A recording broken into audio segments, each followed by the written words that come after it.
Ќе се менува болонскиот систем во високото образование. По 9 години примена, професорите, експертите, студентите решија да ги лоцираат слабостите. Донесени се низа заклучоци да се врати устното испрашување, да се испита квалитетот на наставните програми, да се заострат критериумите за упис на мастер и докторски студии. Но сега Министерството за образование и универзитетите треба да одлучат што точно ќе се менува.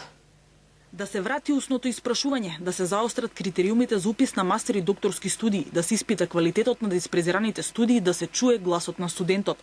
По 9 години од воведување на болонскиот систем, конечно, професорите, експертите и студентите утврдија дека тој има низа слабости и треба да се менува и дополнува. Заклучоците се донесени, но допрва ќе се види дали ќе се прифатат. Конкретно најголемите критики кои што излегуваат се во врска со начинот на оценување. Секој кој што ќе заврши прв циклус на студии може да се запише на втор циклус.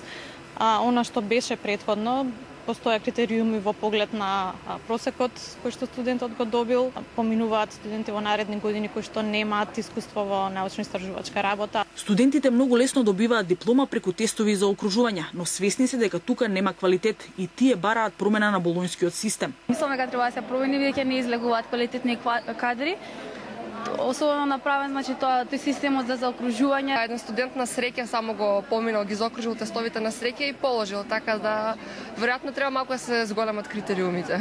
Пред една недела Центарот за истражување и креирање политики ги доставил заклучоците до Министерството за образование и универзитетите. Сега останува на нив дали ќе се сложат со нив и што ќе се промени во болонскиот систем.